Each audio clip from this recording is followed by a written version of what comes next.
please welcome back to the stage Kathleen Koch for a conversation with David Johnson, Deputy Assistant Secretary for Health for the Department of Health and Human Services Office of Regional Health Operations, and member of the HHS Office on Women's Health Task Force on Maternal Mental Health. Thank you for joining me. My pleasure. I know you are a member of the Task Force on Maternal Mental Health, but you just heard a couple of great discussions, and I wondered if you had any thoughts you wanted to share on anything you've heard so far. Well, certainly a lot of thoughts. First of all, humble to be here, and really thank you for the opportunity and the responsibility, recognizing the responsibility we're here today. I think celebrating this event, it's taken a long time, but it's important. First of all, I think from our previous panelists, the givingness, if that's a word it is today, being able to share and just give the stories and have this reality to this, what's happening out in the real world. That I think is the challenge for us who live in DC, that we don't get enough of that, and we need to hear that. I think from our legislators that we're here, I think just one, that they're coming together. They talked about holistic ability, but I think it's important to acknowledge that legislation is part of how we do work.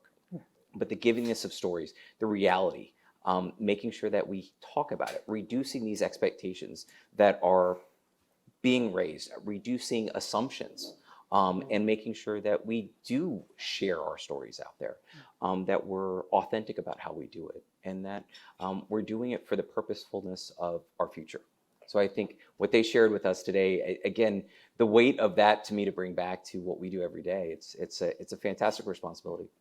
So let's talk about the task force. One of the things you put together was first a report to Congress. So let's just briefly touch on what you think was the headline from that. What did you find about maternal mental health in the United States today that was most striking that you put in that report? Probably two things. One is one, that it happens, okay. that there's actually action, because that's the one thing that we don't do. We don't do action. Actually, there's probably three things. Okay. The unfortunate side is that the data really have not changed. What do you mean? They've been poor for a long time, and they continue to be poor. And that this highlights that these data need to improve, right? We talked about we're not going down, right? We need to first level off. But these data have been poor for a very, very long time. And then finally, I think really in thinking about this from a positive standpoint, it's a holistic approach. We talk about all of government. We talk about, and that's not just within the federal government on the executive branch side. We're talking about different branches that are coming together. But the holistic approach, trying to make things more and better. More better data, more better access, more better collaboration among us. We don't spend enough time within the federal government, within our agencies. Not only, HHS is a big agency in of itself. We have a lot of operational divisions that have very specific things to do. But I think what this report highlighted is the importance of not only working within our department, but across. And then also, most importantly, I have the opportunity in my job to really communicate from what happens in DC out into the jurisdictions, is that we're hearing back from the jurisdictions. We need to hear more of that. We need to hear voices. What happens outside the DC and the Beltway is reality. What happens inside DC and the Beltway is something slightly different. The communication doesn't always happen there. So being able to translate and better appreciate the voices, our colleagues that spoke earlier today, and the colleagues that continue to have spoken that we didn't hear today, but speak every day in the past, and that will continue to speak. That, I think, is the embodiment of the report to me. All right, let's look at the recommendations. So basically, you came up with a national strategy to improve maternal mental health care, and it included, it's a really long list of recommendations. I highly recommend that you all go and check them out. But would you just give us sort of a summary of what the panel is proposing? So I think one is when we think about this infrastructure, and I say that infrastructure both from a concrete standpoint, but also from a philosophical perspective. Concretely, we need a structured approach to addressing mental health, which includes reducing silos, reducing the challenges in our fractured healthcare system. Philosophically, it is working together. In health, we often speak about health. We speak about what we see in front of us. Are we living healthy? Are we sleeping? That was one of the, right, I think, no. I wish I was sleeping a little bit more. Don't we all? Right, don't we all? I think the other piece of it is talking about human services. And for us in HHS, we think about health and human services as one word. One of the things that I think the report really highlights is ensuring both community involvement from the voice of the individual, hearing lived experience, but also ensuring and talking about how we are supporting individuals outside of health. Social determinants of health are something that we all hear about and we live. The vital conditions is something very similar, and we think about this from a philosophical standpoint. How do we get organizations, not just the federal government, but community associations, to come together?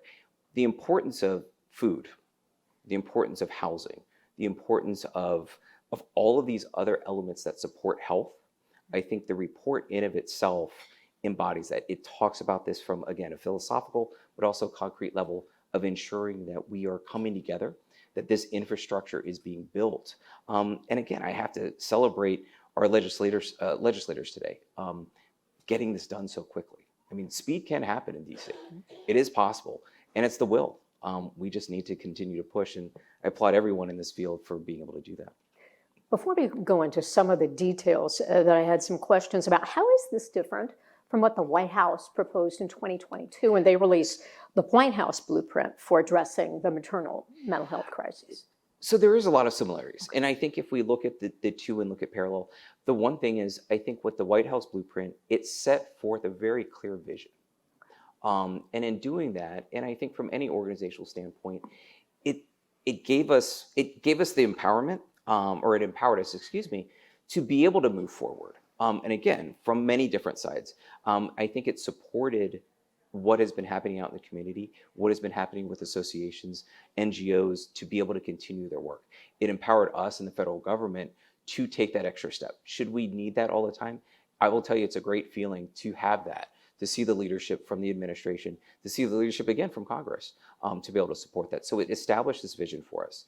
I think as we look and really pair the two next to each other, the task force work is operational, if I can use that as more of the example. I think that, again, the vision of the blueprint was high level. It set very nice expectations for us to be able to look, to be able to understand, to be able to have us communicate back out. There's a lack of communication, and I think, again, until we improve that, we're gonna be stuck in the same circle. But the White House blueprint, I think, is the blueprint for us to be able to follow. So I want to talk about some of the recommendations, the one I brought up to the senators, requiring 6 months of paid family and medical leave, as well as universal childcare. I know that is the norm, right? In most other industrialized countries, they have things like that. We're one of the very few that don't. But that's a heavy lift in the US. Mm-hmm. I mean, what do you think? It can be done. It is will. I want to be optimistic about this. Yes, we have challenges for it. But I do think in order to be able to achieve that, we also need an infrastructure of workforce. We need a workforce. Even if we're able to provide that, I don't think there should be an expectation of 6 months or of being alone with your child. I think there needs to be this integration. Parents need to have that ability to be able to socialize as well. The 6 months, in my opinion, should not just be one-on-one with your child and that's the vacuum that you're there. It is to be able to start living. And I think we need, at least within the federal government, at least what I can at least speak to a degree, is ensure that we're establishing pipelines for workforce. That was talked about a little bit more. Ensuring that services actually are clear, that we are promoting what services we have. I talked about human services a little bit earlier, but I do think those are actually the backbone of us to be able to achieve mental health, to achieve physical health, and just to be able to thrive, right? That's what we all want to do. We don't want to just get through the day. Some days we just want to get through the day, but that's a day-to-day thing. We need to thrive. And I think putting forward, and I say very positively, radical approaches of that, right? We're talking about paid leave for months at a time. The rest of the world doesn't. Right. Why can't we? And I think we can, but we do need some supports. We need to make sure that when that does get passed, that we are in the best position to be able to do that and think about thriving and continuing to move forward. You talked about a pipeline for workforce. So I know that when it comes to mental health care providers, we have a dire shortage here in the United States. The Kaiser Family Foundation says we have a shortage of more than 8,000 psychiatrists. So talk about the recommendations and how do we, if not get more psychiatrists, then enable other people? Are we talking doulas? Are we talking nurse midwives? Who is going to help carry the load? Yeah, I think everyone, right? It's a village, right? Everyone carries the load. And again, in a positive way. I do think that one supports the other, and I'm not sure which comes first, but I do believe that, and I refer to them usually as the allied workforce, but we talk about community health workers, and they have a slew of names, right? We have perinatal community workers. We have peer support workers, which are the mental health side of community health, and which are actually funded, that we do have financial support for them. It's continuing that and making sure that actually there is there's opportunities for these positions that aren't just acute. I'm going to be this before I get the real job. There is a career here. And I think part of this, and getting back to the question about how do we support 6 months of funding or whatever it is that we need to continue in the postpartum period, it's important to have the supports already there that do support psychiatrists, mental health services. We are pushing a lot on our primary care docs. I'm not being a primary care doc. I'm not sure how much more we can continue to do that. And so there should be this use of better use of telehealth. COVID brought a lot of really challenging things, but it actually brought a lot of positive areas. CARES Act was part of it. We have a lot of other legislation that expanded telehealth. So I do think as we look to this flexibility and we look to different ways of providing mental health services, not just at the MD level, but realize that there's a continuum of care that everyone needs, and that there's a continuum of staffing of the workforce that can address us at different parts of our lives. It's not a one-size-fits-all. So moving forward, what happens next? Because this is basically a roadmap we're talking about, right? Doesn't have funding. So what is the next step? Who pushes this forward? I will use the I statement, right?